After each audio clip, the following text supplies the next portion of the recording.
Blimey, this is Bexhill, I think, and that's the De La Warr Pavilion. They should involve Inspector Poirot in that. I think he'd have a good time sitting on that balcony there, having a can of cider. I think that's the exciting thing about The Damned as a punk rock group that maybe some of the others haven't got, is that we have such diverse influences that we each individually bring in. Dave's really interested in kind of soundtrack music and kind of stuff from the 50s, that twangy kind of stuff from the States, and Messiaen and all sorts of really weird and wonderful kind of orchestral stuff. And then there's my kind of interest in prog rock that I bore people to death with. The Monty's kind of he won an award, a jazz rock piano player or something during the 70s. So we've got this, and Pinch. Then again, there's Pinch, who he's the only one who knows anything about this newfangled modern style of punk rock, which I haven't made my mind up whether it's any good or not yet. So yeah, I think that's why we do make interesting records, is because we bring all this stuff in, mix it all up in a pot, and see what comes out the other end, really.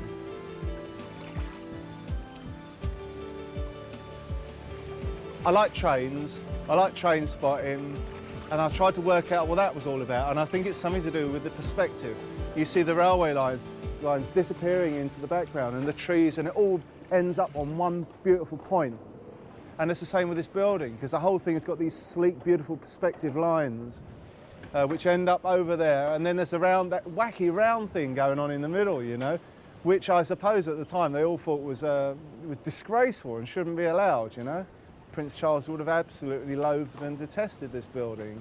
He probably does. He's got it on his dartboard. He throws darts at it every day. It's just beautiful, and I just like big slabs of concrete. There's something nice about concrete. I live in a block of flats, and I think it's fantastic, you know. When we did Machine Gun Etiquette and the Black Album, I said to Brian a few years later, "Did you hear those records?" Because I was kind of proud of them, and he said no, he never bothered. So no, I didn't. The first time I heard Phantasmagoria was a fan was giving me a lift in Australia from one gig to the next one, and they played it in the car, and I actually thought it was reasonably good, you know. And I thought it was going to be really sort of crap without me. Of course, as you would, you know. Did I miss them? Yeah, I did, really, because it's a good noise that they make, and it is a really exciting thing to do. It's like, I suppose it is my job to kind of twang a guitar at excruciating volume, but it's a lot of fun, and if you don't do it, you really miss it. Yeah. Don't tell them, but I would do it. I would do it for nothing, actually, but don't tell them that.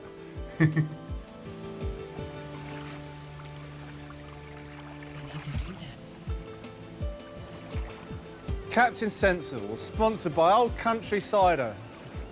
Absolutely rancid. But I must say, people understand Captain Sensible.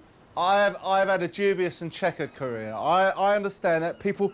I do get the occasional bit of flack thrown my way. But Happy Talk. Okay, we understand that. It was a bucket of shit, but I needed the cash.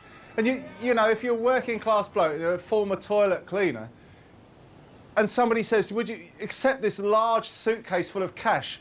All you have to do is sing this stupid old tune from South Pacific." I mean, you would do the same thing, wouldn't you? Yeah? It went something like, for those of you who don't know, it went something like this.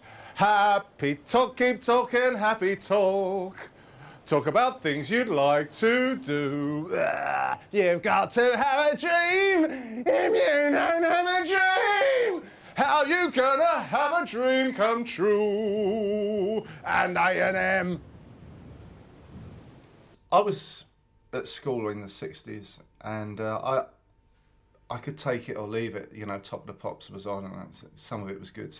And then I heard Syd Barrett, See Emily Play. I remember I was walking to school. I had a transistor radio stuck to my ear, and I was late as usual. And I just heard See Emily Play, and I just had to sit on a garden wall, you know, and listen to this record that just, it was astonishing. psychedelic kind of masterpiece. And at that point, it just changed my life totally. And then Hendrix came along as well. So I do like my music tinged with a psychedelic kind of bent, if you like. And I always try and add that to whatever we do, a little psychedelic tinge. I think it's just another word for interesting.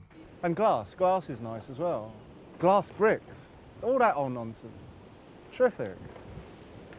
There's a bar up there as well, and that's nice too.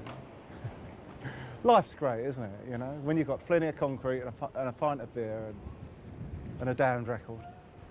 You could have a lot worse, couldn't you? I mean, what's Cliff Richard got?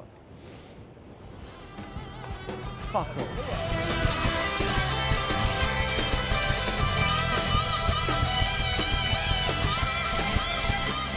Personalities in the Damned, yeah, very diverse once again. But then again, you all bring interesting things into the kind of the mix. I joined. I mean, it was basically Brian's baby, and Rat Scabies went up to answer an audition. And he came back with all his hair chopped off. I mean, I worked with him at the Fairfield Halls. I mean, people know this story. You know, I was a toilet cleaner, he was a floor cleaner, blah blah blah, and he came back with all his hair chopped off, and he said, and by the way, they're looking for a bass player. And I was in a band called Johnny Moped at the time. I was the guitarist, but once I'd met Brian, I knew that he had this vision,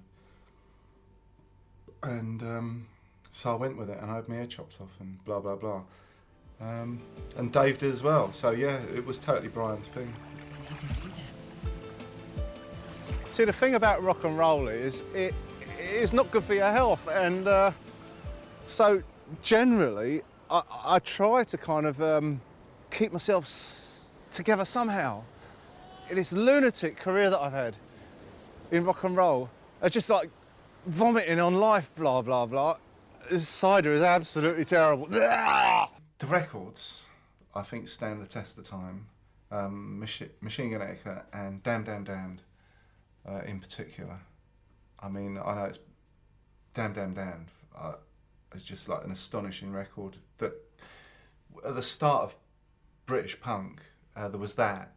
There was the Clash album, and there was the Pistols thing, which was unfortunately the Pistols thing was overproduced, and it just sounds so clean and clinical.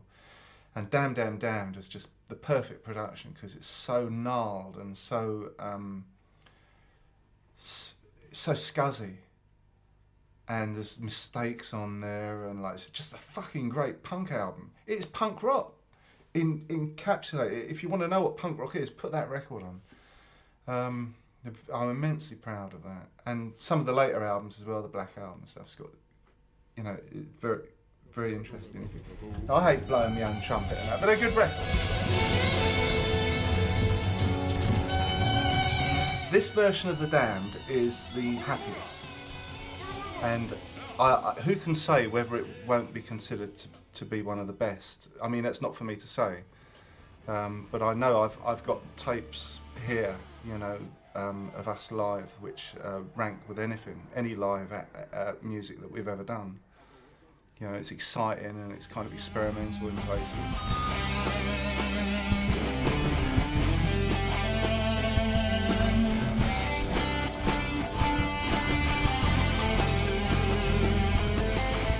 We're possibly more important now than we ever were with like all this boy band crap about and all this stuff. And people, I mean, it's been proven that we were right, you know, to have done. Because I remember at the time in '76 and '77, people used to walk out of our shows, you know, thinking we were like sort of, you know, we couldn't play our instruments. We were, you know, it was stupid, mindless crap and stuff like that. And now you can't open a magazine without some new band or other like saying how important we were to them and all this sort of thing. So yeah, I mean, if you listen to these newfangled punk rock bands from the States, then we're pretty relevant. So God bless them.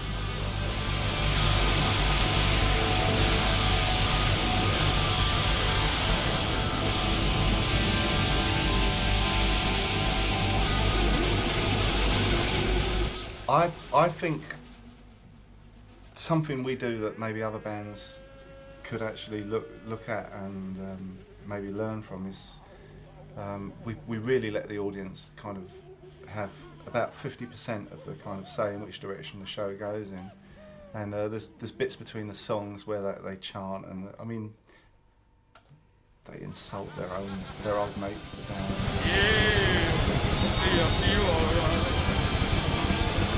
You gotta ask yourself a question in the morning. How important is the Damned to me? You know, what else do I do with my life? It's of huge importance, and I honestly think, you know, it means something to the world in some small way. In some small way, it's the antidote to kind of, amongst other bands, you know, to the manufactured crap that we're being force fed at the moment. And I think, you know, if people want to see what a really good live band's all about, you know, where it's not all kind of, you know, choreographed and you don't know what's going to happen next, then pop along and see the Damned, and we'll be standing at the bar and you can buy us a drink, and, you know, if you feel that way inclined, bring your wallet, because we like a drink. Although I had this really wacky solo career in the 80s, I much prefer being a part of a band, because I mean, you can stand there twanging away on the old guitar and trying to steal the glory from the front person, you know, which happens to be Dave Vanian. And he just stands there, I try and claim my share of the limelight, and that's what makes the Damned the wacky entity that they are. There you go.